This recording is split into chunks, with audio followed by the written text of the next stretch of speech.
Praise the Lord. Hallelujah. കൈകൾ ഉയർത്തി ദൈവത്തെ മഹിമപ്പെടുത്തിയേ. ആമേൻ. ഹല്ലേലൂയ. ദൈവത്തിന് മഹത്വം ഉണ്ടാകട്ടെ. എല്ലാ ദൈവമക്കളെയും സന്തോഷത്തോടും സ്നേഹത്തോടും വളരെ പ്രതീക്ഷയോടും ഇന്നത്തെ ഈ ശുശ്രൂഷയിലേക്ക് ഞാൻ സ്വാഗതം ചെയ്യുകയാണ്. കർത്താവ് നിങ്ങളെ സ്പർശിക്കട്ടെ. എഫേസ്യർക്ക് എഴുതിയ ലേഖനം 2-ാമത്തെ അധ്യായം അതിൻ്റെ 11ഉം 12ഉം വാക്യങ്ങൾ നാം വായിക്കുമ്പോൾ നമുക്ക് മനസ്സിലാകുന്നൊരു കാര്യം, ദൈവത്തിൻ്റെ ഇഷ്ടത്താൽ ഈ ഭൂമിയിലേക്ക് വന്നതും ദൈവത്തിൻ്റെ പ്രവർത്തികൾ വെളിപ്പെടുത്താൻ വേണ്ടി കർത്താവ് വിളിച്ച് വേർതിരിച്ച ദൈവത്തിൻ്റെ സൃഷ്ടിയാണ് നിങ്ങളെന്നും ഉള്ളൊരു മഹാസത്യം നമുക്ക് തിരുവെഴുത്തിൽ നിന്ന് മനസ്സിലാക്കാനായിട്ട് കഴിയുന്നു. അപ്പോൾ ഈ ഭൂമിയിലേക്ക് ദൈവം അയച്ചിരിക്കുന്ന ഒരു വ്യക്തിയാണ് നിങ്ങൾ. ദൈവത്തിനു വേണ്ടി അയച്ചിരിക്കുന്നതും ദൈവത്തിനു വേണ്ടി വിളിച്ചിരിക്കുന്നതും വിളിക്കപ്പെട്ടതുമായ ഒരു വ്യക്തിയാണ് നിങ്ങൾ. ദൈവത്തിൻ്റെ സ്വരൂപത്തിൽ സൃഷ്ടിച്ചിരിക്കുന്ന ഒരു വ്യക്തിയാണ് നിങ്ങൾ. ഈ ഭാഗ്യ പദവി ഒരു കാലം നമ്മിൽ നിന്ന് നഷ്ടമായതും യേശുക്രിസ്തു മൂലമായി അത് നമ്മിലേക്ക് തന്നെ ആ വിശ്വാസത്തിലൂടെ മടക്കി ലഭിച്ചതുമാകുന്ന ഒരു മഹൽ പദവിയിലാണ് ഞാനും നിങ്ങൾ നിൽക്കുന്നത്. അതുകൊണ്ട് ഈ ആരംഭത്തിൽ തന്നെ എനിക്കൊരു കാര്യം പറയാൻ പറ്റും. ഇന്ന് എന്തിന് നിങ്ങളെ ഈ ഭൂമിയിലേക്ക് അയച്ചോ, ഈ ഭൂമിയിൽ എന്താണോ ദൈവം നിങ്ങളുടെ മേൽ ഇട്ടിരിക്കുന്നത്, നിങ്ങളുടെ മേൽ വിളിച്ചിരിക്കുന്ന വിളി, നിങ്ങളെക്കുറിച്ചുള്ള ദൈവിക ആലോചന പദ്ധതി, അത് മാനിഫെസ്റ്റ് ചെയ്യാൻ പോകുവാണ്, അത് വെളിപ്പെടാൻ പോകുവാണ്, അത് നിങ്ങൾ തിരിച്ചറിയാനായി തുടങ്ങുകയാണ്. എഫേസ്യർക്ക് എഴുതിയ ലേഖനം 2-ാമത്തെ അധ്യായം അതിൻ്റെ 10-ാമത്തെ വാക്യത്തിൽ ഇങ്ങനെ പറയുന്നു, നാം അവൻ്റെ കൈപ്പണിയായി സൽപ്രവർത്തികൾക്കായിട്ട് ക്രിസ്തു യേശുവിൽ സൃഷ്ടിക്കപ്പെട്ടവർ ആകുന്നു. ഒന്ന് പറഞ്ഞേ, ഞാൻ ആകുന്നു. എന്തിനു വേണ്ടി? സൽപ്രവർത്തികൾക്കായിട്ട്. എങ്ങനെ സൃഷ്ടിക്കപ്പെട്ടു? അവൻ്റെ കരത്താൽ സൃഷ്ടിക്കപ്പെട്ടു. അപ്പൊ ഇതിനകത്ത് അവകാശം പറയാനില്ലാത്തവർ ഉണ്ടോ എന്ന് ചോദിച്ചാൽ അപ്പനും അമ്മയ്ക്കും പോലും അവകാശം പറയാനില്ല. ഇതിനകത്ത് കൈപ്പണിയായിട്ട് സൃഷ്ടിക്കപ്പെട്ടവരാണ് ഞാനും നിങ്ങളും എന്ന് ബൈബിൾ അഡ്രസ്സ് ചെയ്യുമ്പോൾ അപ്പനെയും അമ്മയെയും തികഞ്ഞ ബഹുമാനത്തോടെയും ഈ ഭൂമിയിലത്തെ ഞങ്ങളുടെ മാതാപിതാക്കളാണ് നിങ്ങളെന്ന പൂർണ്ണ ബഹുമാനം നൽകിക്കൊണ്ട്, അംഗീകാരം നൽകിക്കൊണ്ട്, ആദരിച്ചുകൊണ്ട് ഞാൻ പറയട്ടെ, അവരുടെ ഉള്ളിലൂടെ അവരിലൂടെ ദൈവത്തിൻ്റെ കൈപ്പണിയായി ഈ ഭൂമിയിലേക്ക് വന്ന ഒരു വ്യക്തിയാണ് നിങ്ങൾ. എങ്ങനെ സൃഷ്ടിക്കപ്പെട്ടു? ക്രിസ്തു യേശുവിൽ സൃഷ്ടിക്കപ്പെട്ടു. അങ്ങനെയാണെങ്കിൽ ഞാൻ പിറന്ന കുടുംബത്തിന് ഒരു ശാപമുണ്ട് എന്ന് പറയാം. ഞാൻ ജനിച്ചപ്പോൾ എനിക്കൊരു ദോഷമുണ്ട് എന്ന് പറയാം. എൻ്റെ കുടുംബത്തിൽ പിതൃശാപം നിൽക്കുന്നു എന്നൊരു പക്ഷേ നിങ്ങൾ പറയാം. എൻ്റെ ജനന സമയം അത്ര ശരിയല്ല എന്ന് ഇന്നത്തെ ഈ സന്ദേശം കേൾക്കുന്നത് വരെ നിങ്ങൾ പറയാം. മുമ്പ് ഞാൻ പറയുമായിരുന്നു, എൻ്റെ നക്ഷത്രം അത്ര പോരാ എന്ന് പറയുമായിരുന്നു. ഒരുപക്ഷെ അങ്ങനെയും പറയുന്നവർ കാണാം. നക്ഷത്രങ്ങൾ അവിടെ നിൽക്കട്ടെ, അതിനെ ഒന്നും ഞാൻ തൊടുന്നില്ല. ജനന സമയം അവിടെ നിൽക്കട്ടെ. ഇയ്യോബും തൊട്ടായിരുന്നു ജനന സമയത്തെ, ഞാൻ അവിടെയും തൊടാൻ ആഗ്രഹിക്കുന്നില്ല. എൻ്റെ അമ്മയും അപ്പനും ഒക്കെ വഹിച്ച ശാപം ഇപ്പോഴും എൻ്റെ മേൽ ഇരിക്കുന്നു എന്നൊക്കെ പറയുന്നു, ഞാൻ അവിടെയും തൊടുന്നില്ല. അവിടെ ഇരിക്കട്ടെ. പക്ഷെ ഇതൊക്കെ പറഞ്ഞുകൊണ്ടിരിക്കുന്ന നിങ്ങളെ ഇന്ന് ദൈവവചനത്തിൻ്റെ മുമ്പിലേക്ക് ഞാനൊന്ന് വിളിച്ചുകൊണ്ട് വരികയാണ്. ഈ ദൈവവചനത്തിൽ പറയുന്നു, നിങ്ങളിൽ ഒരു സൃഷ്ടിപ്പ് ഉണ്ടായി, നിങ്ങളിൽ ഒരു കൈ ചലിച്ചു, നിങ്ങളിൽ ഒരു പണി നടന്നു. ഈ 3 കാര്യങ്ങൾ ഈ വചനം പറയുന്നുണ്ട്. ഒന്ന്, നിങ്ങളിൽ ഒരു സൃഷ്ടിപ്പ് നടന്നു, നിങ്ങളിൽ ഒരു കൈ ചലിച്ചു, നിങ്ങളെ പണിയാൻ ഒരു കൈ നീട്ടി. ഈ കൈ നീട്ടിയത് ക്രിസ്തു യേശുവിനാലാണെന്നും ക്രിസ്തു യേശുവിൽ ആണ് എന്നും ഈ ഒരൊറ്റ വാക്യം പറയുമ്പോൾ, നീട്ടിയ കൈ ശാപത്തെ പൊട്ടിച്ച കയ്യ, നീട്ടിയ കൈ ശാപം തകർത്ത കയ്യ, പണിത കൈ പൊളിച്ചതിനെ പണിത കരമ. സൃഷ്ടിപ്പ് ചെയ്ത കരം കല്ലറയ്ക്കകത്തു വെച്ച പുത്രനെ പോലും വീണ്ടും എഴുന്നേൽപ്പിച്ച് സൃഷ്ടിച്ച് മാനവരാശിയുടെ രക്ഷയുടെ അടയാളമാക്കി തന്നെ കാണിച്ച് സ്വർഗത്തിൽ ഇരുത്തിയിരിക്കുന്ന അതേ കരമ, യഹോവയുടെ കരമ. അപ്പോ ആ ക്രിസ്തു യേശുവിൽ വിളിച്ച് വേർതിരിച്ച് പണിത് സൃഷ്ടിച്ച് ഈ ഭൂമിയിൽ നിർത്തിയിരിക്കുന്ന നിങ്ങളുടെയും എന്റെയും മേൽ ഈ സെക്കൻഡ് മുതൽ പോലും ഇനി പറഞ്ഞു പോകരുത് എൻ്റെ മേലൊരു ശാപമുണ്ടെന്ന്, എൻ്റെ മേലൊരു പാരമ്പര്യ ശാപമുണ്ടെന്ന്, എൻ്റെ മേലൊരു പിതൃ ശാപമുണ്ടെന്ന്. പറഞ്ഞതൊന്നും കള്ളമാണെന്നല്ല, അതൊന്നും ഇല്ലാത്തതാണെന്നല്ല. പക്ഷെ ഈ ബൈബിൾ പറയുന്നു, സൽപ്രവർത്തിക്കായിട്ട് നിന്നെ സൃഷ്ടിച്ചു. ക്രിസ്തു യേശുവിൽ എനിക്ക് ലഭിച്ച ആദ്യ പദവിയും ഭാഗ്യവും പ്രോമിസും എന്താന്ന് ചോദിച്ചാൽ, ഈ ഭൂമിയിൽ കിടന്ന് ഉഴന്ന് നടക്കാൻ സൃഷ്ടിച്ചു എന്നല്ല, സൽപ്രവർത്തിക്കായിട്ട് സൃഷ്ടിച്ചു. സൽപ്രവർത്തിക്കായിട്ട് സൃഷ്ടിച്ചു. സൽപ്രവർത്തിക്കായിട്ട് സൃഷ്ടിച്ചു. സൃഷ്ടിച്ച നിങ്ങളിൽ ഒരു പ്രവൃത്തി വെളിപ്പെടാൻ പോകുകയാണ്. ഒരു സൽപ്രവൃത്തിക്ക് വേണ്ടി വിളിച്ച നിന്നെ, ഒരു സൽപ്രവൃത്തിക്ക് വേണ്ടി വേർതിരിച്ച നിങ്ങളെ, ഒരു സൽപ്രവൃത്തിക്കായിട്ട് ക്രിസ്തുയേശുവിൽ പണിത നിങ്ങളെ, ഒരു മാനപാത്രമാക്കി നിർത്താൻ വിളിച്ച നിങ്ങളെ, അതിന്റെ ജസ്റ്റ് ഓപ്പോസിറ്റ് ആക്കിയാണ് ഈ മെസ്സേജ് കേൾക്കുന്നതിന് തൊട്ടു മുന്നേ വരെ നിർത്തിയിരിക്കുന്നെങ്കിൽ, എഫേസ്യർക്ക് എഴുതിയ ലേഖനം 2-ാമത്തെ അധ്യായം 11-ാമത്തെ വാക്യത്തിലേക്ക് കൈവച്ച് അതിനെ പിടിച്ചെടുക്ക്. ഈ വേർഡ് പ്രകാരം ഞാൻ സൽപ്രവർത്തിക്കായിട്ട് സൃഷ്ടിക്കപ്പെട്ട വ്യക്തിയാണ്. ഹല്ലേലൂയ. ഒരു പ്രവൃത്തിയും ജീവിതത്തിൽ കാണാതെ നിൽക്കുന്ന, ഒരു ദൈവകരവും എനിക്ക് വേണ്ടി ചലിക്കുന്നില്ലല്ലോ എന്ന് ഇന്നത്തെ തീയതി പോലും പറഞ്ഞ, എനിക്ക് വേണ്ടി ദൈവം പോലും പ്രവർത്തിക്കുന്നില്ലല്ലോ എന്ന് കരുതിയ ചില കാതുകളിലേക്ക് ഈ വേർഡ് വന്ന് വീഴുകയാണ്. പരിശുദ്ധാത്മാവ് പറഞ്ഞു, നിങ്ങളെ സൃഷ്ടിക്കാൻ ദൈവത്തിന് കൈ നീട്ടാൻ പറ്റുമെങ്കിൽ, നിങ്ങളെ പണിയണമെന്ന് ദൈവത്തിന്റെ ഹൃദയത്തിൽ ഒരു ആഗ്രഹം തോന്നിയെങ്കിൽ, നിങ്ങളുടെ അമ്മയപ്പന്മാരിലൂടെ ഒരു അഡ്രസ്സുള്ള വ്യക്തിയാക്കി ഈ ഭൂമിയിലേക്ക് അയക്കാൻ ദൈവത്തിന് സാധിക്കുമായിരുന്നെങ്കിൽ, പല കുഞ്ഞുങ്ങളും പിറന്ന മണ്ണിലേക്ക് കാലുകുത്തുന്നതിന് മുന്നേ ആ ടേബിളിൽ തന്നെ അവരുടെ ലൈഫ് തീരുമ്പോ ഒരു ദോഷവും തട്ടാതെ ഈ ഭൂമിയിലേക്ക് പിറന്നു വീഴാൻ ദൈവം നിങ്ങളെ അനുവദിച്ചിട്ടുണ്ടെങ്കിൽ, ഇന്നത്തെ ഈ ദിവസം വരെയും ഈ സന്ദേശം കേൾക്കുന്നത് വരെയും പല ചെങ്കടലും നിങ്ങളുടെ തലയ്ക്കു മീതെ 10 ബാധയും വരെ പറന്നു വന്നിട്ടും ദോഷം തട്ടാതെ നിങ്ങൾ ഇവിടെ നിൽക്കുന്നുണ്ടെങ്കിൽ, ഞാൻ ഇന്ന് ആത്മാവിൽ നിങ്ങൾക്ക് കൈമാറുകയാണ്. അന്ന് നിങ്ങളെ പണിയാൻ തീരുമാനിച്ച ഒരു ദൈവം, നിങ്ങൾക്ക് വേണ്ടി കൈ ചലിപ്പിച്ച ഒരു ദൈവം, നിങ്ങൾക്ക് വേണ്ടി ഒരു സൃഷ്ടിപ്പിന്റെ ചിന്ത ഹൃദയത്തിൽ തോന്നിയ ഒരു ദൈവം, ക്രിസ്തു യേശുവിൽ നിനക്കൊരു രൂപമുണ്ടാക്കിയ ദൈവം, നിന്റെ ഈ വിഷയത്തിന്റെ മേലും, നിങ്ങൾ ഇന്ന് ചൂണ്ടിക്കാണിക്കുന്ന വിഷയത്തിന്റെ മേലും, നിങ്ങൾ ഞരങ്ങുന്ന വിഷയത്തിന്റെ മേലും അതേ കരം സൃഷ്ടിപ്പിനായി നീട്ടാൻ പോകുകയാണ്. അതേ കരം സൃഷ്ടിപ്പിനായി നീട്ടാൻ പോകുകയാണ്. അതേ കരം, ആ കരത്തിന്റെ പ്രത്യേകത അവിടെ പറയുന്നത് പണിയുന്ന കരം. ക്രിസ്തുയേശുവിൽ നിന്നെ പണിയാൻ പോകുക കുഞ്ഞെ, പണിയുന്ന കരം. ആ കൈ നീട്ടിയിട്ട് അയ്യോ ഇനി എന്തോ ചെയ്യണം തപ്പുന്ന കൈയല്ല. ആ കൈ നിന്റെ പേർക്ക് നീണ്ടിട്ടുണ്ടെങ്കിൽ ചില പണി ആ കൈകൾ കൊണ്ട് നടന്നിട്ടുമുണ്ട്. ഇല്ലേ? നിങ്ങൾ പറ, 2000-ലെ കഥ പറ, 2015-ലെ കഥ പറ, 2020-ലെ കഥ പറ, 2025-ലെ കഥ പറ. ആ കൈ നീണ്ടപ്പോഴെല്ലാം ഒരു പണി ജീവിതത്തിൽ നടന്നിട്ടില്ലേ? ആ കൈ നീണ്ടപ്പോഴെല്ലാം ഒരു അത്ഭുതം നടന്നു ബ്രദറെ എന്ന് പറഞ്ഞിട്ടില്ലേ? ആ കൈ ചലിച്ചപ്പോഴെല്ലാം ആ വിഷയത്തിന് വിടുതലായി എന്ന് പറയാൻ പറ്റിയിട്ടില്ലേ? അങ്ങനെയാണെങ്കിൽ ഇന്ന് ഞാൻ ആത്മാവിൽ നിങ്ങളോട് ചോദിക്കുകയാണ്, ഈ ആണ്ടിലും നിനക്ക് വേണ്ടി ഒരു പ്രവൃത്തി ചെയ്യാൻ, ഈ ആണ്ടിലും നിങ്ങൾക്ക് വേണ്ടി ഒരു വലിയ കാര്യം ചെയ്യാൻ ആ കരം നീട്ടില്ല എന്ന് എവിടെയെങ്കിലും എഴുതി വെച്ചിട്ടുണ്ടോ? ആ കരം ചലിക്കില്ല എന്ന് ആരേലും പറഞ്ഞോ? ആ കരം ചിലത് സൃഷ്ടിക്കത്തില്ലെന്ന് ആരേലും പറഞ്ഞോ? എങ്കിൽ പറഞ്ഞത് വ്യാജം, പറഞ്ഞത് കള്ളം, പറഞ്ഞത് പൊള്ളത്തരം. യേശുവിന്റെ നാമത്തിൽ ലോക സ്ഥാപനത്തിന് മുൻപേ ക്രിസ്തു യേശുവിൽ തിരഞ്ഞെടുത്ത നിങ്ങളെ കുറിച്ച് പരിശുദ്ധാത്മാവ് പറയുകയാണ്, നിനക്ക് വേണ്ടി പ്രവർത്തിക്കാൻ ഒരു കൈ ഇന്ന് നീളാൻ പോകുന്നു. ഹല്ലേലൂയ. കൈ നീണ്ടാലേ പണി നടക്കൂ.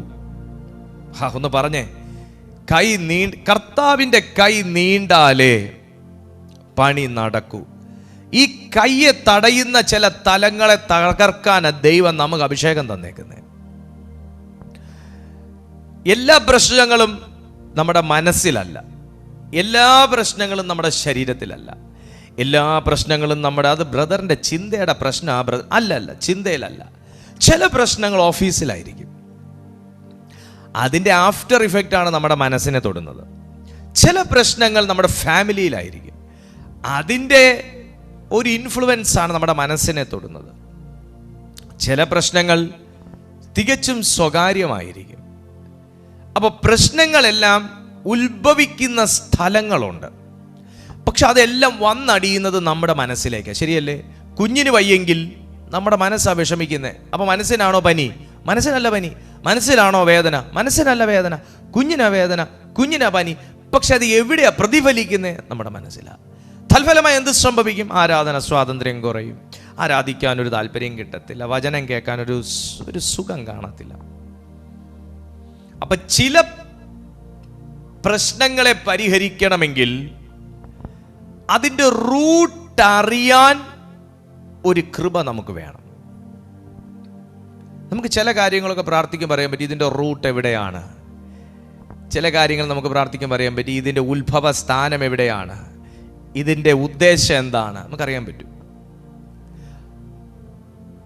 അപ്പൊ ആ ഇടങ്ങളിലേക്ക് കൈ നീളണമെങ്കിൽ ഒരുപക്ഷെ മാനുഷികമായി നമുക്ക് അവിടെ പോയി ഒന്നും ചെയ്യാൻ പറ്റത്തില്ല, മാനുഷികമായി നമുക്കൊന്നും ചെയ്യാനൊക്കത്തില്ല. ആ സ്ഥലങ്ങളിലേക്ക് നീളുന്നൊരു അത്ഭുതത്തിൻ്റെ കരമുണ്ട്.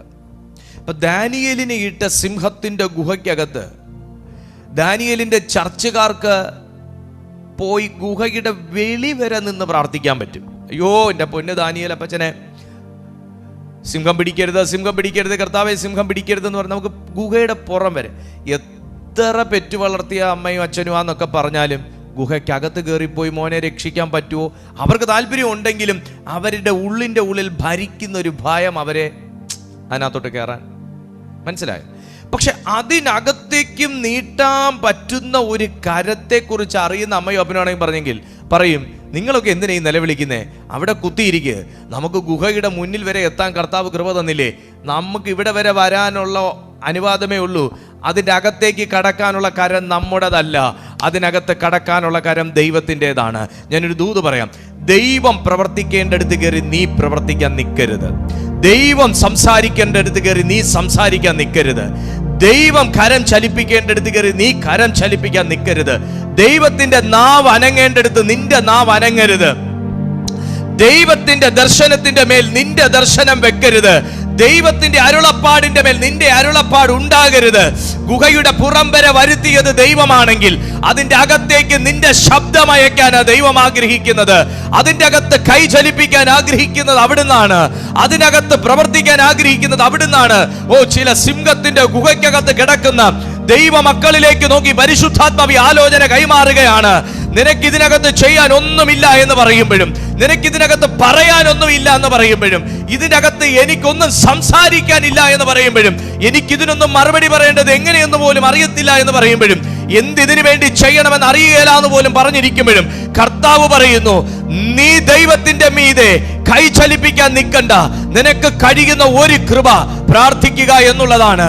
നീ പ്രാർത്ഥിച്ചോ, നീ അവിടെ ഇരുന്ന് പ്രാർത്ഥിച്ചോ. ചില ഗുഹയ്ക്കകത്ത് നീളുന്ന കരം, സിംഹത്തിന് പിടിക്കാൻ പറ്റാത്ത കരം, പുലിക്ക് പിടിക്കാൻ പറ്റാത്ത കരം, കടുവയ്ക്ക് ചാടി പിടിക്കാൻ പറ്റാത്ത കരം, അതിന്റെ വായ അടയ്ക്കാൻ കഴിയുന്ന കരം ഇന്ന് ആർക്കൊക്കെയോ വേണ്ടി സ്വർഗത്തിൽ നിന്ന് നീട്ടുന്നുണ്ട്. ചില വിരോധമാകുന്ന ശബ്ദങ്ങളെ പിടിച്ചടക്കുന്ന കരം, ചില വിരോധമാകുന്ന അധരങ്ങളെ പിടിച്ചു കെട്ടുന്ന കരം, നന്മയെ തടഞ്ഞു വെക്കുന്ന നാവുകളെ, കരങ്ങളെ പിടിച്ചു കെട്ടുന്ന കരം ഇന്നാർക്കൊക്കെയോ വേണ്ടി സ്വർഗം നീട്ടുകയാണ്. ഹല്ലേലൂയ! നീട്ടുന്ന കരം ക്രിസ്തുയേശുവിൽ എനിക്കും നിങ്ങൾക്കും വേണ്ടി എത്രയോ പ്രാവശ്യം ഇതുപോലുള്ള ഗുഹകൾക്കകത്ത്, ഇനി അതിനകത്തുനിന്ന് ഒരു വെളിപ്പാടൂടെ പറയാം. പലപ്പോഴും നമ്മൾ സിംഹത്തിന്റെ ഗുഹയ്ക്കകത്താണ് കിടക്കുന്നതെന്ന് പോലും അറിഞ്ഞില്ല. നമ്മൾ ബന്ധനത്തിനകത്താണ്, പൂട്ടിനകത്താണെന്നേ നമുക്കറിയത്തുള്ളൂ. പക്ഷെ കടിച്ചു കീറാൻ പാകത്തിനൊരു സിംഹം വശത്തിരിക്കുന്നുണ്ടെന്ന് പോലും നമ്മുടെ മാനുഷിക നേത്രങ്ങൾ കൊണ്ട് കണ്ടില്ല. പക്ഷെ അവൻ വാ പിളർന്ന് നിന്നപ്പോ നമുക്ക് വേണ്ടി നമ്മൾ പോലും അറിയാതെ കൈനീട്ടി ആ വായെ പിടിച്ചടച്ച ദൈവത്തെ ഞാനും നിങ്ങൾ ഒരുപക്ഷെ കണ്ടു കാണത്തില്ല. പക്ഷെ എനിക്ക് നേരെ വരുന്ന പല മരണക്കെണികളെയും അവിടുന്ന് കണ്ട് എത്രയോ പ്രാവശ്യം ഈ ആണ്ടിൽ നിന്നെ തട്ടി ഒഴിച്ച് സേവ് ചെയ്ത് കൈകളിൽ വഹിച്ച് മറനിന്ന് നിന്നെ സേവ് ചെയ്ത് ഈ ഡേറ്റ് വരെയും എത്തിച്ചിരിക്കുന്ന ദൈവം നിന്നോട് പറയുന്നു, നിനക്ക് വേണ്ടി ഇന്നും കൈ നീട്ടാൻ, ഇന്നും ചിലതിനെ പണിതെടുക്കാൻ, ഇന്നും ചിലതിനെ റിഫ്രഷ് ചെയ്യാൻ, ഇന്നും ചിലതിനെ റിന്യൂ ചെയ്യാൻ, ഇന്നും ചില മേഖലകളെ റിസ്റ്റോർ ചെയ്യാൻ, ഇന്നും ചിലത് ക്രിയേറ്റ് ചെയ്യാൻ അവിടുന്ന് വിശ്വസ്തനാകുന്നു. ഹല്ലേലൂയ. 11ാമത്തെ വാക്യത്തിലേക്ക് വരുമ്പോ, ആകയാൽ നിങ്ങൾ മുമ്പേ പ്രകൃതിയാൽ ജാതികളായിരുന്നു. നമുക്ക് അങ്ങനെ ഒരു നേച്ചർ ഉണ്ടായിരുന്നു, ഇപ്പോഴും ഉണ്ട്. ഇപ്പോഴും നമ്മൾ ചില സമയം, ഞാൻ ഇന്നലത്തെ മെസ്സേജ് പറഞ്ഞതുപോലെ, സഡൻലി നമ്മൾ സ്വിച്ച് ചെയ്ത് കളയും ജഡത്തിലേക്ക്. നമ്മൾ എത്ര ആത്മീയരാന്ന് പറഞ്ഞാലും ഒരു സിറ്റുവേഷൻ വരുമ്പോൾ നമ്മൾ പെട്ടെന്ന് കണ്ണ് ചിമ്മി തുറക്കുന്നത് പോലെ ജഡത്തിലേക്ക് സ്വിച്ച് ചെയ്യും. നമ്മൾ ജഡികമായി പ്രതികരിക്കും, ജഡികമായി ചിന്തിക്കും, ജഡികമായി തീരുമാനങ്ങൾ എടുക്കും. ബൈബിൾ അങ്ങനെ പറയുന്നു, ആകയാൽ നിങ്ങൾ മുമ്പേ പ്രകൃതിയാൽ ജാതികളായിരുന്നു, ജഡത്തിൽ കയ്യാലുള്ള പരിച്ഛേദനയേറ്റ് പരിച്ഛേദനക്കാർ എന്ന് പേരുള്ളവരാൽ അഗ്രചർമ്മക്കാർ എന്ന് വിളിക്കപ്പെട്ടിരുന്നു. അത് സർക്കംസിഷനെ കുറിച്ചാണ് ആ പറയുന്നത്. ഞാൻ ആ ഭാഗത്തിലേക്ക് പോകുന്നില്ല. മുമ്പ് കർത്താവ് നമ്മുടെ പാപങ്ങൾ ക്ഷമിക്കാനും നമ്മൾ ദൈവപ്രസാദമാകാനും ഒരു വ്യക്തി ദൈവഭാഗത്തേക്ക് വരാനും വേണ്ടി അവർ പരിച്ഛേദന ഏൽക്കുന്ന ഒരു പ്രോസസ് പഴയ നിയമ കാലഘട്ടത്തിൽ ഉണ്ടായിരുന്നു. എന്നാൽ 12ാമത്തെ വാക്യത്തിലേക്ക് വരുമ്പോൾ, അക്കാലത്ത് നിങ്ങൾ ക്രിസ്തുവിനെ കൂടാതെയുള്ളവരും ഇസ്രായേൽ പൗരതയോട് സംബന്ധമില്ലാത്തവരും. ഒന്ന് ശ്രദ്ധിച്ച് കേൾക്കണേ, ഇത് നമ്മുടെ ഈ വർഷത്തെ ദൂത. അക്കാലത്ത് നിങ്ങൾ ക്രിസ്തുവിനെ കൂടാതെയുള്ളവരും ഇസ്രായേൽ പൗരതയോട് സംബന്ധമില്ലാത്തവരും വാഗ്ദത്തത്തിന്റെ നിയമങ്ങൾക്ക് അന്യരും പ്രത്യാശ ഇല്ലാത്തവരും ലോകത്തിൽ ദൈവമില്ലാത്തവരുമായിരുന്നു എന്ന് ഓർത്തുകൊള്ളുവിൻ. ഹല്ലേലൂയ. എനിക്കൊക്കെ ഈ വാക്കെന്ന് വെച്ചാൽ അങ്ങ് അച്ചിട്ടതുപോലെ ചേർന്ന ഒരു വാക്കാണ്. കാരണം ഒരു കാലം സത്യദൈവത്തെ അറിയാതെ ജീവിച്ച ഒരു കാലഘട്ടം എൻ്റെ കുടുംബത്തിൻ്റെയൊക്കെ ജീവിതത്തിൽ ഉണ്ടായിരുന്നു. എന്താണ്? ദൈവ പൗരതയോട് സംബന്ധമില്ലാത്തവർ. ഇന്ന് ഈ മെസ്സേജ് കേൾക്കുമ്പോഴും 1000 പ്രശ്നങ്ങൾ എനിക്കുണ്ട് ബ്രദറെ എന്ന് നിങ്ങൾ പറയാൻ അങ്ങോട്ട് തയ്യാറായിട്ടിരിക്കുമ്പോഴും ഞാനൊരു കാര്യം നിങ്ങളോട് പറയാം. നമ്മൾ ആരായി ഇരുന്നിട്ടാണ് ഈ വാക്ക് പറയുന്നതെന്ന് നമുക്ക് ഇപ്പോഴും ബോധ്യമില്ല. ബൈബിൾ പറയുന്നു, പ്രകൃതിയാൽ ജാതികളായിരുന്ന, അതായത് ക്രിസ്തുവിലാകാത്തൊരു കാലഘട്ടം, ക്രിസ്തുവിനെ അറിയേണ്ടതുപോലെ അറിയാത്ത, സ്വീകരിക്കേണ്ടതുപോലെ സ്വീകരിക്കാത്ത, ക്രിസ്തു എന്ന മർമ്മം എന്താണെന്ന് അറിഞ്ഞുകൂടാത്ത, ക്രിസ്തുവിൽ നമുക്ക് നൽകപ്പെട്ടിരിക്കുന്നത് എന്താണെന്ന് തിരിച്ചറിയാത്ത ഒരു വല്ലാത്ത ബാല്യകാലം, ശൈശവകാലം നമുക്കെല്ലാവർക്കും ഉണ്ടായിരുന്നു. അന്ന് നാം ഇസ്രായേൽ പൗരതയോട് സംബന്ധമില്ലാത്തവരും വാഗ്ദത്തത്തിന്റെ നിയമങ്ങൾക്ക് അന്യർ, വാഗ്ദത്തത്തിന് അന്യർ. അപ്പൊ അതെനിക്കുള്ളതല്ല, നിനക്കത് കിട്ടത്തില്ല, നിന്നിലേക്ക് അത് വരത്തില്ല എന്ന് പറയുന്ന ഒരു കാലം നമുക്കുണ്ടായിരുന്നു. എങ്ങനെ? ജാതികളായി ജീവിച്ചപ്പോൾ. ഞാനൊരു ആത്മീയ സത്യവും ഒരു ചിന്തയും അങ്ങോട്ട് കൈമാറുകയാണ്. ഒന്ന് ഉറപ്പിക്കണം, ഞാനിപ്പോൾ ആത്മീയനായിട്ട് ജീവിച്ചുകൊണ്ടിരിക്കുന്ന ഈ സമയം ജാതികളിൽ കർത്തൃത്വം നടത്തുന്നതൊന്നും ഇപ്പൊ എന്നെ ഭരിക്കുന്നില്ല എന്നൊന്ന് നിങ്ങൾ ഉറപ്പ് വരുത്തണം. ജാതികളെ ഭരിക്കുന്നതൊന്നും എന്നിൽ കർത്തൃത്വം. കാരണം എന്താ? ഞാൻ ഇപ്പൊ ദൈവരാജ്യ പൗരതയോട് സംബന്ധമുള്ളവരാണ്. യേശുക്രിസ്തുവിൽ വന്ന നമുക്ക് ലഭിച്ച നേട്ടങ്ങൾ എന്തൊക്കെയാണെന്ന് നോക്കിക്കേ. ഇപ്പോൾ ഞാൻ ദൈവരാജ്യ പൗരതയോട് സംബന്ധമുള്ളവൻ. ഇപ്പൊ ഞാൻ ക്രിസ്തു യേശുവിൽ വാഗ്ദത്തത്തിന്റെ അവകാശി. ഇപ്പൊ ഈ വാഗ്ദത്തത്തിന്റെ അവകാശി എന്ന് പറയുമ്പോ നിങ്ങളൊന്ന് ശ്രദ്ധിക്കണം. എനിക്ക് ഈ അവകാശമുള്ളത് കൊണ്ട് എനിക്ക് ദൈവത്തിൽ നിന്ന് എനിക്ക് ഏഞ്ചൽസിനെ ചോദിക്കാം. ഞാനൊരു ഹോസ്പിറ്റൽ വിസിറ്റ് ചെയ്യാൻ പോകുന്ന സമയത്ത് ആ ഹോസ്പിറ്റലിനകത്തുള്ള അറ്റ്മോസ്ഫിയറിനെ ഒരു ഹീലിംഗ് അറ്റ്മോസ്ഫിയർ ആക്കി മാറട്ടെ എന്നെനിക്ക് പറയാം. കാരണം ഇതെല്ലാം ഞാൻ പറയുന്ന ദൈവരാജ്യത്തിനകത്ത് നിന്നാണ്. ഇപ്പോൾ നിങ്ങൾക്കാണെങ്കിൽ നിങ്ങൾ ദൈവരാജ്യത്തിനകത്ത് നിൽക്കുന്ന സമയത്ത് നിങ്ങളുടെ മുമ്പിൽ ദാനിയേലിനെ കടിച്ചു കയറാൻ നിന്ന സിംഹം പോലെ നിൽക്കുന്ന ഒരു ഹസ്ബൻഡ് നിങ്ങളുടെ വീട്ടിൽ ഉണ്ടെന്ന് വെക്കുക, ഇല്ലെങ്കിൽ മക്കൾ ഏതെങ്കിലും ഒരു സമയത്ത് അതുപോലെ വന്നു എന്ന് വെക്കുക. ദൈവരാജ്യവുമായി കണക്റ്റായി നിൽക്കുന്ന നിങ്ങൾക്ക് യേശുവിൻ്റെ നാമത്തിൽ ഇവൻ്റെ മേൽ വ്യാപിക്കുന്ന ആ വൈൽഡ് സ്പിരിറ്റ് അങ്ങ് വിട്ടുപോകട്ടെ എന്ന് നിങ്ങൾക്ക് നിങ്ങളുടെ സ്പിരിറ്റിൽ കൽപ്പിക്കാൻ പറ്റും. പക്ഷെ ഇത് ജാതികളായിരുന്ന പറ്റത്തില്ല. ഞാൻ വാ തുറക്കണ്ട, കയ്യും കെട്ടി നിന്നിട്ട് അല്ല അവൻ്റെ മുഖത്തും നോക്കി ഇങ്ങനൊരു കൽപ്പന അങ്ങ് കൽപ്പിച്ചാൽ മതി. ഞാൻ എവിടെ കൊണ്ടാ സംസാരിക്കുന്നതെന്ന് പിടികിട്ടുന്നോ? കിങ്ഡത്തിന്റെ പ്രത്യേകത മനസ്സിലാവുന്നോ? അധികാരം മനസ്സിലാവുന്നോ? നിങ്ങൾക്ക് മനസ്സിലാവുന്നോ? ഇപ്പം ഞാനിപ്പോൾ ഒരു കാര്യം പറഞ്ഞുതരാം. നിങ്ങൾ അധികാരത്തിലിരിക്കുന്ന ഒരു മിനിസ്റ്ററുടെ നേർക്ക് പോയിട്ട് നിങ്ങൾ ഇങ്ങനെ ക്ഷുഭിതനായി സംസാരിക്കുകയാണ്. കാര്യം നിങ്ങളുടെ ഭാഗത്ത് ന്യായമൊക്കെ കാണുമായിരിക്കും. അധികാരത്തിലിരിക്കുന്ന ഒരു ഓഫീസറുടെ മുമ്പിൽ നിങ്ങൾ ക്ഷുഭിതനായിട്ട് സംസാരിക്കുകയാണ്. ആ മനുഷ്യൻ കയ്യും കെട്ടി വെറുതെ നോക്കി നിന്നാൽ മതി, അടി നമ്മുടെ മേത്ത് വന്നിരിക്കും. കാര്യം എന്താ? ആ മനുഷ്യനെ പ്രൊട്ടക്റ്റ് ചെയ്യുന്നവർ സൈഡിലുണ്ടെന്നുള്ള നമ്മൾ കാണാതെ ഇത്രയും വിളിച്ചു വാരി പറഞ്ഞ് ആ മനുഷ്യനെ പ്രൊട്ടക്റ്റ് ചെയ്യുന്ന, ആ മനുഷ്യന്റെ സേഫ്റ്റി ഉറപ്പുവരുത്തുന്ന, അതിന് വേണ്ടി അപ്പോയിന്റ് ചെയ്തിരിക്കുന്നവർ അദ്ദേഹത്തിന്റെ ഇരുവശവും ഉണ്ട് എന്ന് മനസ്സിലാക്കാതെയാണ് നമ്മൾ ആ മനുഷ്യനോട് ക്വസ്റ്റ്യൻ ചെയ്യുന്നതും ആ മനുഷ്യന് നേരെ ക്രുദ്ധിച്ച് കയറാൻ പോകുന്നതും ഒക്കെ. നമ്മൾ സംസാരിച്ചുകൊണ്ടിരിക്കുകയും ചെയ്യും, കണ്ണീന്ന് പൊന്നീച്ച പറക്കുന്നത് പോലെ ഒരു മർദ്ദനം നമ്മുടെ മേൽ വരികയും ചെയ്യും. സംശയമൊന്നുമില്ല. ഇത് തന്നെയാണ് ദൈവരാജ്യത്തിൽ നിൽക്കുന്ന പദവിയുള്ളവൻ്റെയും ജീവിതത്തിൽ. നമ്മൾ ചിലയിടത്ത് കൈകെട്ടി നിന്നാൽ മതി.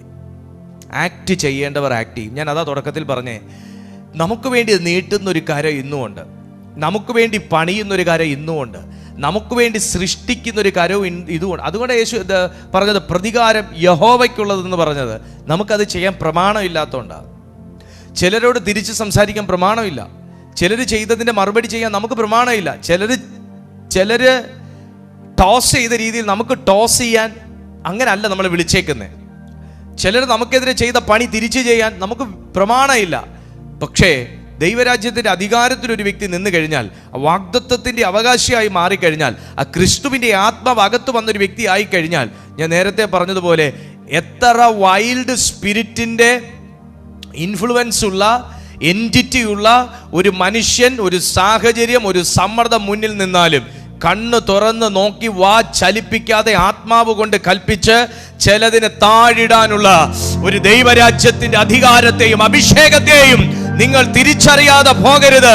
ഇത് കർത്താവേ എനിക്ക് വേണ്ടി ഈ അത്ഭുതം ചെയ്യണേ, ആ അത്ഭുതം ചെയ്യണേ എന്ന് പ്രാർത്ഥിക്കുന്ന ലാഘവത്തിലല്ല ഞാൻ ഈ പറഞ്ഞ ആലോചന നിങ്ങൾ ഏറ്റെടുക്കേണ്ടത്. ഞാനിത് പറയുന്നത് ദൈവരാജ്യത്തിന്റെ പൗരത്വത്തെക്കുറിച്ചാണ്. ദൈവരാജ്യത്തിന്റെ പൗരത്വത്തെക്കുറിച്ചാണ്. ക്രിസ്തുവിനെ ആണിയടിക്കാൻ വേണ്ടി ക്രൂശിൽ മറിച്ചിട്ട സമയം അവൻ മിണ്ടാതെ നിന്നത് നിന്റെ അധരങ്ങളിലൂടെ മിണ്ടുവാൻ ദൈവം അവസരം കൊടുക്കുമെന്നുള്ളത് കൊണ്ടാണ്. അവന്റെ കൈകളെ വിരിച്ചു പിടിച്ച് ആണി അടിച്ചത് നിന്റെ കരങ്ങളിലൂടെ അത്ഭുതം ചെയ്യാമല്ലോ എന്നുള്ള ചിന്ത കൊണ്ടാണ്. അവന്റെ കാലുകളെ കൂട്ടിപ്പിടിച്ച് പച്ചക്കാരിനും പാണി അടിച്ചത് നിന്റെ കാലുകളിലൂടെ ലോകരാജ്യങ്ങളിലേക്ക് കടന്നു ചെന്ന് തന്നെ കുറിച്ച് വെളിപ്പെടുത്താമല്ലോ എന്നുള്ളത് കൊണ്ടാണ്. ക്രിസ്തുവിന് ചെയ്യാൻ പ്രമാണമുണ്ടായിരുന്നതും ക്രിസ്തുവിന് ചെയ്യാൻ പ്രമാണമില്ലാതിരുന്നതുമാകുന്ന ചിലതിനെ കുറിച്ച് താൻ അറിവുള്ളവനായിരുന്നത് പോലെ നിന്നെ വിളിച്ച വിളിക്കകത്ത് നിന്നുകൊണ്ട് എന്ത് ചെയ്യണം എന്ത് ചെയ്യരുത് എന്നുള്ള വ്യക്തമായ ആത്മീയ ബോധ്യം എന്നെ കേൾക്കുന്ന മാന്യമിത്രത്തിന് ഉണ്ടാകട്ടെ. ഹല്ലേലൂയ. ഇന്ന് ആ ക്രിസ്തുവിന്റെ കൈ ഞാൻ കൈവിരിച്ചാൽ വെളിപ്പെടുമെന്ന്, ആ ക്രിസ്തുവിന്റെ വിരൽ ഞാൻ ചൂണ്ടിയാൽ പ്രത്യക്ഷമാകുമെന്ന്, ആ ക്രിസ്തുവിന്റെ ശക്തി ഞാൻ കൽപ്പിക്കുന്നിടത്ത് വെളിപ്പെടുമെന്ന് ഉറപ്പിക്കണമെന്നുണ്ടെങ്കിൽ ഞാൻ ദൈവരാജ്യത്തിന്റെ അവകാശിയായിരിക്കണം. ഞാൻ ദൈവരാജ്യത്തിന്റെ പൗരത്വത്തിൽ സംബന്ധമുള്ളവനും വാഗ്ദത്തത്തിന്റെ നിയമത്തിന് അന്യനും അല്ലാതിരിക്കണം. എനിക്കിന്ന് നിങ്ങളോട് പറയാനുള്ളത് നിങ്ങൾ ഇന്ന് ഉറപ്പിക്കണം. നിങ്ങളുടെ സഭയിൽ നിങ്ങളുടെ പേര് കാണും രജിസ്റ്ററിൽ. നിങ്ങൾക്ക് സഭയിൽ നിന്ന് തിരുവത്താഴം കിട്ടുമായിരിക്കും. നിങ്ങൾക്ക് എന്ത് ആവശ്യമുണ്ടെന്ന് പറഞ്ഞാലും ചർച്ച ചെയ്യുന്ന ആൾ വരുമായിരിക്കും. വെരി ഗുഡ്, അങ്ങനെ വേണം. പക്ഷെ എനിക്കിന്ന് പിടിക്കാനുള്ളത് അതൊന്നുമല്ല. എനിക്കിന്ന് ചോദിച്ചറിയാനുള്ളത് അതൊന്നുമല്ല. എഫദ ഇൻ ജീസസ് മിനിസ്ട്രീസിൻ്റെ ആത്മീയ ശുശ്രൂഷകളിൽ പങ്കെടുക്കുന്നവർ എന്നുള്ള നിലയ്ക്ക്, ഈ ഇതിനകത്തുള്ള സന്ദേശങ്ങളെ ഒരനുഗ്രഹമായി കാണുന്നവർ എന്നുള്ള നിലയ്ക്ക്, ഇതിനകത്തുള്ളത് ദൈവ സാന്നിധ്യമെന്ന് പൂർണ്ണമായി തിരിച്ചറിഞ്ഞവർ എന്നുള്ള നിലയ്ക്ക് എനിക്ക് 2 കാര്യങ്ങൾ നിങ്ങളിൽ നിന്ന് എനിക്ക് ചോദിച്ചറിയാനുണ്ട്. ഒന്ന്, നിങ്ങൾ ഇസ്രായേൽ പൗരതയോട് സംബന്ധമില്ലാത്തവരാണോ? I mean ദൈവരാജ്യവുമായി ബന്ധമില്ലാത്തവരാണോ? 2, വാഗ്ദത്തത്തിൻ്റെ നിയമത്തിന് അന്യരാണോ? ബൈബിൾ ഇത് 2 കാര്യങ്ങളും പറയുന്നു. ജാതികളായിരുന്നപ്പോൾ ഇസ്രായേൽ പൗരത്വത്തോട് സംബന്ധമില്ലാത്തവരും വാഗ്ദത്തത്തിൻ്റെ നിയമങ്ങൾക്ക് അന്യരും, അടുത്തൊരു വാക്കുണ്ട്, പോവല്ലേ, പ്രത്യാശയില്ലാത്തവരും, ഓടല്ലേ, ഇനിയുണ്ട്, ലോകത്തിൽ ദൈവമില്ലാത്തവരുമായിരുന്നു. എനിക്ക് 2 കാര്യങ്ങൾ കിട്ടിയാൽ മതി. ഒന്ന്, നിങ്ങൾ ഇസ്രായേൽ പൗരത്വത്തോട് അല്ലെങ്കിൽ ദൈവരാജ്യവുമായി സംബന്ധമില്ലാത്തവരാണോ? 2, നിങ്ങൾ വാഗ്ദത്തത്തിൻ്റെ നിയമങ്ങളിൽ അന്യരാണോ? ഈ 2 ചോദ്യങ്ങൾക്ക് ഉത്തരം കിട്ടിയാൽ 2 ചോദ്യം ഞാൻ തന്നെ പൂരിപ്പിക്കാം. ഇല്ല ബ്രദർ, എനിക്ക് ദൈവരാജ്യവുമായി ബന്ധമുണ്ട് എന്നും, 2, ഞാൻ വാഗ്ദത്തത്തിൽ അന്യനല്ല, ഞാൻ വാഗ്ദത്തത്തിൻ്റെ അവകാശിയാണ്. കാരണം ഞാൻ യേശു ക്രിസ്തുവിനെ എൻ്റെ രക്ഷകനും കർത്താവും നാഥനും എൻ്റെ സർവസ്വവുമായി ഞാൻ എൻ്റെ ഹൃദയത്തിൽ ഞാൻ സ്വീകരിച്ചൊരു വ്യക്തിയും, എൻ്റെ രക്ഷയ്ക്കായി എൻ്റെ ഹൃദയം കൊണ്ട് വിശ്വസിച്ച് വായ് കൊണ്ട്, നീതിക്കായി എൻ്റെ വായ് കൊണ്ട് ഏറ്റുപറഞ്ഞ് ഞാൻ വെള്ളത്തിൽ സ്നാനം സ്വീകരിച്ച് വീണ്ടും ജനിച്ചൊരു ദൈവ പൈതലായി നിൽക്കുകയും കർത്താവായ യേശു ക്രിസ്തുവിൽ ഇപ്പോഴും വിശ്വസിക്കുകയും ചെയ്യുന്നൊരു വ്യക്തിയാണ് എന്ന് പറയുന്നൊരു വ്യക്തിയാണ് താങ്കളെങ്കിൽ എനിക്ക് പൂരിപ്പിക്കാൻ പറ്റും 2. അങ്ങനെയാണെങ്കിൽ നിങ്ങൾ ലോകത്തിൽ നിങ്ങളെ സപ്പോർട്ട് ചെയ്യുന്നവരില്ലായിരിക്കും, ലോകത്തിൽ നിങ്ങളെ പിടിച്ചണയ്ക്കുന്നവരില്ലായിരിക്കും, ലോകത്തിൽ നിങ്ങളെ ഹെൽപ്പ് ചെയ്യുന്നവരില്ലായിരിക്കും. പക്ഷെ നീ ലോകത്തിൽ ദൈവമില്ലാത്തവനല്ല. 2, ജാതികളെ പോലെ പ്രത്യാശയില്ലാത്തവനല്ലാതിരിക്കും. നിനക്ക് പ്രത്യാശ ഉണ്ടാകും, നിനക്ക് ലോകത്തിൽ ദൈവമുണ്ടാകും. നീ നിൽക്കുന്ന രാജ്യത്തിൽ പോലും നിന്നെ ഹെൽപ്പ് ചെയ്യാൻ, നിന്നെ മൈൻഡ് ചെയ്യാൻ, നീ വീട് കിടന്നാലൊന്ന് താങ്ങാൻ, നിന്നെ കുറിച്ചൊന്ന് അന്വേഷിക്കാൻ ഒരുപക്ഷെ ആരുമില്ലായിരിക്കും. പ്രസവിച്ചു വളർത്തിയ മക്കൾ പോലും ഒരുപക്ഷെ നിങ്ങളെ തിരിഞ്ഞു നോക്കാത്ത ഒരു സാഹചര്യത്തിലായിരിക്കാം. മാന്യമിത്രം, ഇന്ന് ഈ സന്ദേശം കേട്ടുകൊണ്ടിരിക്കുന്നത് എന്റെ 2 ചോദ്യങ്ങൾക്ക് ഉത്തരം നൽകിയ ഒരു വ്യക്തി എന്ന വിശ്വാസത്തിൽ ഞാൻ പറയട്ടെ, ലോകത്തിൽ നമ്മൾ വിചാരിച്ചവരൊന്നും ഒരുപക്ഷെ നമുക്ക് കാണണമെന്നില്ല. ദൈവത്തിന്റെ ആത്മാവ് പറയുന്നു, യേശു ക്രിസ്തുവിലുള്ളവന് ലോകത്തിൽ ദൈവമുണ്ട്, ലോകത്തിൽ പ്രത്യാശയുണ്ട്, ലോകത്തിൽ ദൈവത്തിന്റെ ഒരു കൈ വരുമെന്നുള്ള പ്രത്യാശയുണ്ട്, ആ കൈ പണിയുമെന്നുള്ളൊരു പ്രത്യാശയുണ്ട്, ആ കൈ സൃഷ്ടിക്കുമെന്നൊരു പ്രത്യാശയുണ്ട്, ആ കൈ ചലിക്കേണ്ടടുത്ത് ചലിക്കുമെന്നൊരു പ്രത്യാശയുണ്ട്. ഇന്ന് ഞാൻ ആത്മാവിൽ ഇത് പറഞ്ഞുകൊണ്ടിരിക്കുമ്പോൾ ഒരു ആത്മകരം ഈ രാത്രിയിൽ ആർക്കൊക്കെ വേണ്ടി ചലിച്ചു തുടങ്ങുകയാണ്. യേശുവിന്റെ അധികാരമുള്ള നാമത്തിൽ എന്റെ കൈ എത്തി തൊടാൻ പറ്റാത്തതും എന്റെ കൈകൾക്ക് നീട്ടി പൊളിക്കാൻ പറ്റാത്തതും എന്റെ യേശുവിന്റെ അരുമനാഥന്റെ കരം നീട്ടി വിരോധമായി നിൽക്കുന്ന ചിലതിനെ പൊളിക്കുന്നു.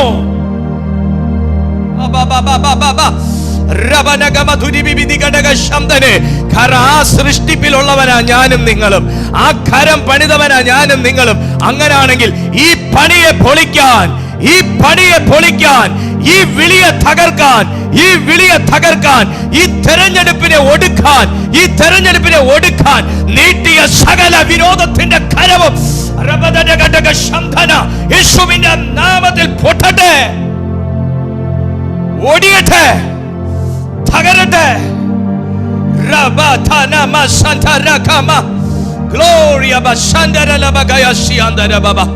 കാരണം ദൈവം വിളിച്ചവരാ ഇതിനകത്തുള്ളത്, ദൈവം തെരഞ്ഞെടുത്തവരാ ഇതിനകത്തുള്ളത്. അതൊരു നിയമം തകർക്കുമെന്ന് പറഞ്ഞാൽ, ആ വിളിയുള്ളവന്റെ നിയമം തകർക്കുമെന്ന് പറഞ്ഞാൽ, ആ വിളിയുള്ളവന്റെ യാത്രയെ നിയമം തടയുമെന്ന് പറഞ്ഞാൽ, ആ വിളിയുള്ളവന്റെ യാത്രയെ സമ്പത്ത് കൊണ്ട് തടയുമെന്ന് പറഞ്ഞാൽ, ആ വിളിയുള്ളവന്റെ പ്രയാണത്തെ ദൈവത്തിന്റെ സൃഷ്ടിയുടെ പ്രയാണത്തെ പൈശാചിക രാജ്യങ്ങൾ തടയുമെന്ന് പറഞ്ഞാൽ, വചനം തലയ്ക്കകത്തിരിക്കുന്നവന്റെ അപ്സ്റ്റയർ വേക്കന്റ് അല്ല.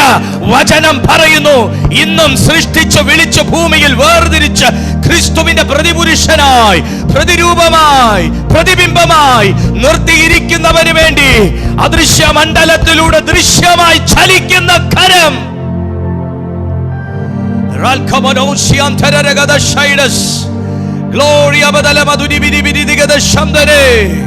അങ്ങനാണെങ്കിൽ ജാതികളെ പോലെ എനിക്കും നിങ്ങൾക്കും ജീവിക്കാൻ ഒക്കത്തില്ല.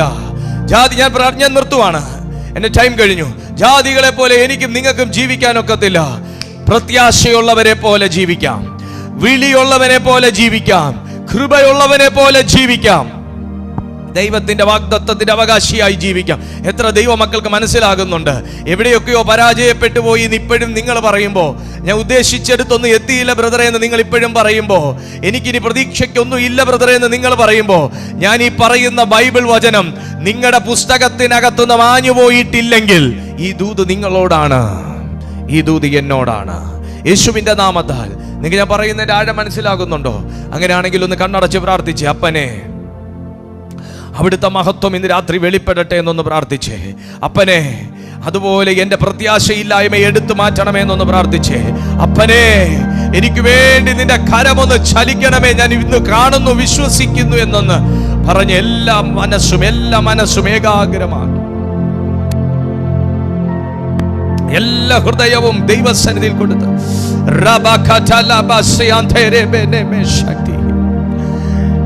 ഞാനിപ്പോ രണ്ട് കൂട്ടർക്ക് വേണ്ടി, സൂമിലും യൂട്യൂബിലും ഇരിക്കുന്നവർക്ക് വേണ്ടി ഞാൻ ഒരുമിച്ച് പ്രാർത്ഥിക്കുകയാണ്. എല്ലാവരും എന്റെ കൂടെ ചേർന്ന് പ്രാർത്ഥിച്ച്, എല്ലാവരും നിനക്ക് വേണ്ടി പ്രവർത്തിക്കുന്ന ഒരു അത്ഭുതകരം ഇന്നും നിങ്ങളൊരു ദൈവപ്രവർത്തിക്ക് വേണ്ടി കൊതിച്ച് കാത്തിരിക്കുന്ന ഈ സമയം കർത്താവ് മാറ്റി പറയുന്നില്ല, പരിശുദ്ധാത്മാവ് മറന്നു കളയുന്നില്ല. കർത്താവ് പറയുന്നു, നിന്നെ സൃഷ്ടിക്കാൻ എനിക്ക് കരം നീട്ടാൻ അറിയാമെങ്കിൽ, നിന്നെ ഈ ഭൂമിയിലേക്ക് മരണം തട്ടാതെ കൊണ്ടുവരാൻ കഴിയുമായിരുന്നെങ്കിൽ, ഈ വയസ്സുവരെയും നിന്നെ പിടിച്ചു നിർത്താൻ എനിക്ക് കഴിയുമായിരുന്നെങ്കിൽ, നീ ഇന്ന് ചോദിക്കുന്നതിന്റെ മേൽ കരം ചലിപ്പിക്കുവാൻ എനിക്ക് കഴിയുകയില്ലയോ?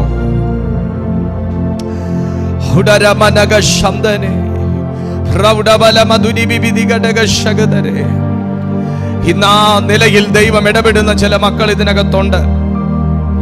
ആ നിലയിൽ ദൈവം ഇടപെടുന്ന ചില മക്കൾ, ദൈവത്തിന്റെ കൈ ഇന്ന് ആർക്കൊക്കെയോ വേണ്ടി ചില ഇടങ്ങളിലേക്ക് നീട്ടുന്നു. ദാനിയേലിനെ പിടിച്ച് ഗുഹയ്ക്കകത്തിട്ടപ്പോ താൻ ഇങ്ങനൊരു ദൈവപ്രവൃത്തി വിചാരിച്ചില്ല. കർത്താവിനെ ഗുഹയ്ക്കകത്തുനിന്ന് പുറത്തിറക്കുമെന്ന് വിചാരിച്ചു.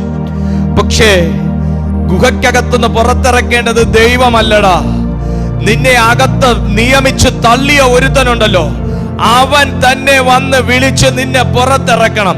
എനിക്ക് ചെയ്യാൻ പറ്റുന്നത് നിന്റെ ജീവന് ദോഷം വരുത്തുന്ന വായെ അടപ്പിക്കുക എന്നുള്ളതാ. ഇന്ന് ചിലരോട് കർത്താവ് പറയുന്നു, ചിലരെ കൊണ്ട് തന്നെ നിങ്ങൾക്ക് വിരോധമായി പറഞ്ഞത് തിരിച്ചെടുപ്പിക്കും.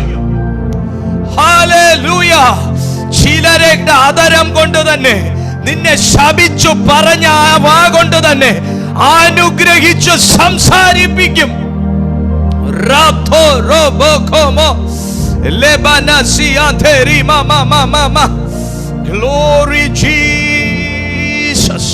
അതങ്ങനെ സംഭവിക്കും കേട്ടോ, അതങ്ങനെ സംഭവിക്കും. എതിർ പറഞ്ഞവനെ കൊണ്ട് തന്നെ അനുകൂലമാക്കി നിർത്തിക്കും. നോ പറഞ്ഞ വ്യക്തിയെ കൊണ്ട് തന്നെ യെസ് എന്ന് പറയിക്കും.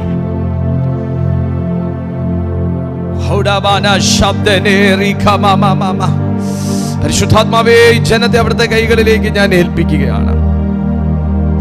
വലിയ ദൈവ സാന്നിധ്യം ഈ സമയത്തിനകത്ത് ഞങ്ങളുടെ ജീവിതത്തിൽ പകർന്ന ഞങ്ങളുടെ കരുണാനിധിയാം ദൈവമേ, അവിടുത്തെ പരിശുദ്ധ പാദപീഠത്തിലേക്ക് ഈ ജനത്തെ, ഈ പ്ലാറ്റ്ഫോമുകളെ ശുശ്രൂഷയ്ക്ക് ദൈവം നിയോഗിച്ച എന്നെയും എൻ്റെ കുടുംബത്തെയും ഏൽപ്പിച്ചു പ്രാർത്ഥിക്കുകയാണ്. ഞങ്ങൾ ഇന്ന് കേട്ടതുപോലെ ചില വിരോധങ്ങളെ പരിശുദ്ധാത്മാവ് എടുത്തു മാറ്റാൻ പോകുന്നതിന്, ചില ഇടങ്ങളിലേക്ക് ഞങ്ങളുടെ കയ്യും കണ്ണും എത്താത്ത ഇടങ്ങളിലേക്ക് ദൈവത്തിന്റെ കയ്യും കണ്ണും എത്താൻ പോകുന്നതിന് നന്ദി പറയുകയാണ്. കർത്താവേ, ഒരത്ഭുതം ഞങ്ങളുടെ ജീവിതത്തിൽ കാണാൻ പ്രവർത്തിക്കുന്ന ദൈവത്തിന്റെ കരമുള്ളതിനായി സ്തോത്രം. ഇന്ന് ഈ കൂട്ടായ്മയിലായിരിക്കുന്ന ജനം ഏതൊരു വിഷയത്തിനകത്ത് അവർ ഞരങ്ങുന്നുവെങ്കിലും അതിൻ്റെ മേൽ ഇന്ന് ഞങ്ങൾ ധ്യാനിച്ച ദൈവത്തിന്റെ കൈ ചലിക്കട്ടെ. പരിശുദ്ധാത്മാവിൻ്റെ പ്രവൃത്തി വെളിപ്പെടട്ടെ. ഏൽപ്പിച്ചു പ്രാർത്ഥിക്കുന്നു യേശുവിൻ നാമത്തിൽ തന്നെ, ആമേൻ. ഈ മെസ്സേജ് അനുഗ്രഹമായവർ മാത്രം കൈകൾ ഉയർത്തിയോ ദൈവത്തെ സ്തുതിച്ച്. അങ്ങനെയാണെങ്കിൽ നിങ്ങൾ ഈ വീഡിയോയ്ക്ക് ഒരു ലൈക്ക് കൊടുക്കണം. പറ്റുന്നവർക്കൊക്കെ നിങ്ങൾ ഈ സന്ദേശം നിങ്ങൾ ഷെയർ ചെയ്ത് കൊടുക്കണം. കർത്താവിൻ്റെ സാക്ഷിയായി ഇന്നു മുതൽ അതൊരു പുതിയ തീരുമാനമായിരിക്കട്ടെ. ഇന്നു മുതൽ കർത്താവിൻ്റെ ഒരു സാക്ഷിയായി നിങ്ങൾ ഈ രീതിയിൽ നിങ്ങൾ മാറണം. കർത്താവ് വലിയ കാര്യങ്ങൾ ചെയ്യട്ടെ. നിങ്ങളുടെ പ്രാർത്ഥനാ വിഷയങ്ങൾ ഞങ്ങളുടെ ഈ നമ്പറിൽ നിങ്ങൾക്ക് വാട്സാപ്പായി അയക്കാം. ദൈവം അത്ഭുതങ്ങളും അടയാളങ്ങളും ചെയ്യുന്ന ദൈവമത്രേ. നിങ്ങളെ കർത്താവ് സ്നേഹിക്കുന്നു. നിങ്ങൾ വാഗ്ദത്തത്തിൻ്റെ അവകാശിയാണ്. കർത്താവ് ബ്ലസ് ചെയ്യട്ടെ. നമുക്ക് അടുത്ത ദിവസം കാണാം. അതുവരെ അത്യുന്നതൻ്റെ ചിറകിൻ്റെ കീഴിൽ കർത്താവ് നമ്മളെ സൂക്ഷിക്കട്ടെ. God bless you.